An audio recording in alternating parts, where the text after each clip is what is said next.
Welcome back. Today's explainer takes us through a deeply tragic but incredibly important developing human interest story recently reported by the Daily Star.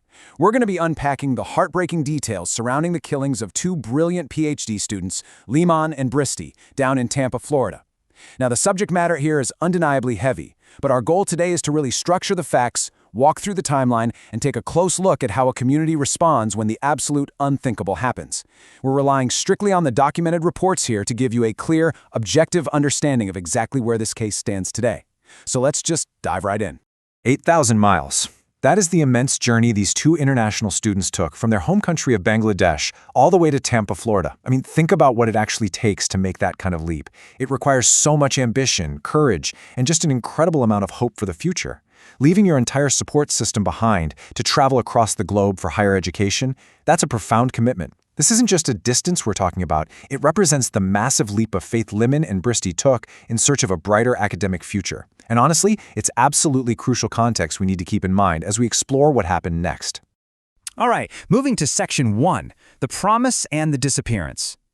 Before we get into the dark details of the investigation, we really need to understand who these individuals were before tragedy struck. Their paths were parallel, yet distinct. Limon arrived in Tampa in 2024, and Bristy followed a year later in 2025. Both of them were accepted into the University of South Florida. And these weren't easy paths.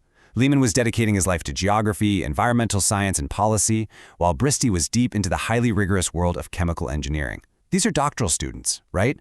Scholars at the absolute top of their academic game, doing the kind of research that could genuinely change the world. They shared an institution, they shared a home country, and they shared a massive drive to succeed at the highest levels of academia. But that incredible promise was just suddenly cut short. Let's trace the chronological timeline of this tragedy to understand exactly how the events unfolded. Following their arrivals in 2024 and 2025, everything changes on April 16th. That is the day both doctoral students mysteriously disappear. Now, the sudden vanishing of two highly responsible PhD students immediately raised major red flags. Then, unfortunately, the grim discoveries begin. On Friday, investigators find Limon's remains. I should also point out that the Hillsborough County Sheriff's Office reported finding additional remains over that exact same weekend, though at the time of the report, they hadn't yet been officially identified. Finally, bringing us right up to the present reporting, just yesterday, a judge ordered the prime suspect to be held without bond. Let's look at Section 2, the suspect and the evidence. Shifting our focus to the mechanics of this investigation, authorities actually zeroed in on a prime suspect fairly quickly, Hisham Abugharbieh. He's a former University of South Florida student, and crucially, this is the shocking part, he was Limon's own roommate. According to local news outlet Tampa Bay 28, Hillsborough County Judge J. Logan Murphy has ordered Abugharbieh to be held without bond. He is facing incredibly severe charges here.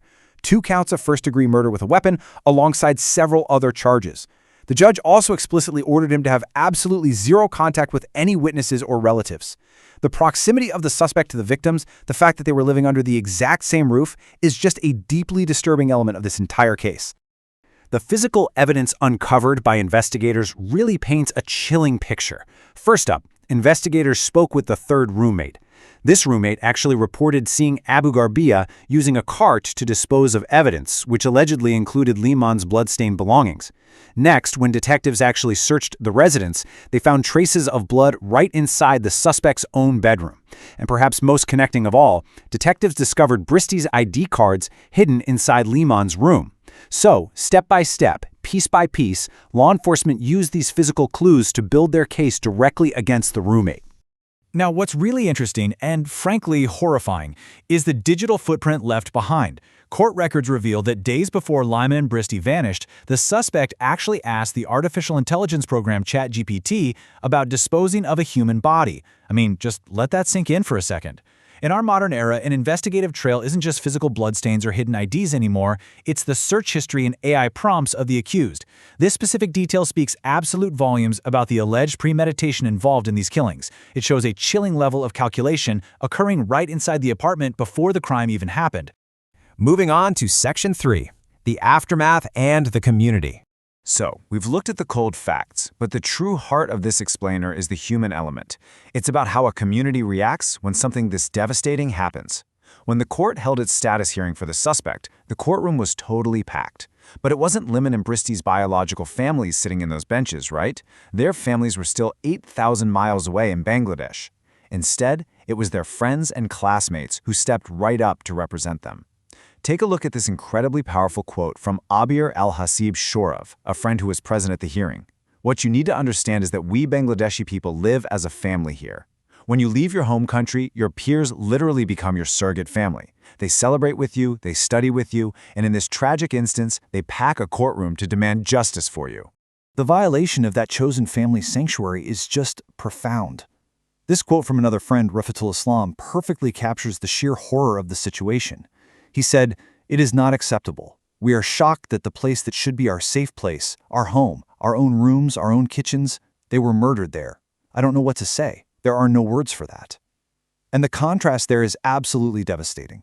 An apartment near a university campus should be a sanctuary for a student. It should be a safe place to cook dinner after a long day in the lab, to study, to rest. The fact that this violence happened inside their own home completely shatters the fundamental sense of security for the entire student community. And you know, this overwhelming show of physical presence and solidarity, it definitely did not go unnoticed by the authorities. State Attorney Susie Lopez actually publicly praised the Bangladeshi students for showing up. She stated that it is wonderful to know their friends are embracing the two people they've lost, and that they actively want to be part of the process to get justice. The justice system can feel pretty cold and bureaucratic at times, but the constant presence of these grieving friends ensures that the human cost of this crime remains front and center for the judge, the prosecutors, and the public. The community's support isn't just emotional either, it is highly tangible. Zamil's graduate advisor at the University of South Florida partnered up with the Bangladesh Student Association to launch a GoFundMe campaign to financially support the victims' families back home. The response was immediate and just overwhelming. They raised over $80,000 in virtually no time at all. This is what it actually looks like when a community rallies. They can't undo the tragedy, of course, but they can step up to alleviate the massive financial and logistical burdens placed on grieving families who are living on the other side of the world. Finally, Section 4, the path to justice. Looking at the legal road ahead, the crucial point we need to watch is coming up fast. Prosecutors expect to officially present this case to a grand jury on May 7th, and the stakes literally could not be higher. According to the reports, there's a very real possibility that the suspect could face capital punishment if convicted. The legal machinery is moving now, armed with physical evidence, digital footprints, and a community that is watching every single step of the process to ensure that Limon and Bristy are never forgotten. So that brings us to our final thought. The facts of the case are clear. The suspect is behind bars, and the legal process is well underway. But I want you to consider this. When a safe haven, 8,000 miles from home, becomes a crime scene, how does a fractured community actually rebuild its sense of security while fighting for justice? The physical evidence can lock away a suspect for sure, but repairing the shattered sanctuary of an international student community, that's a much longer, much harder journey. It's a stark reminder of the fragility of safety,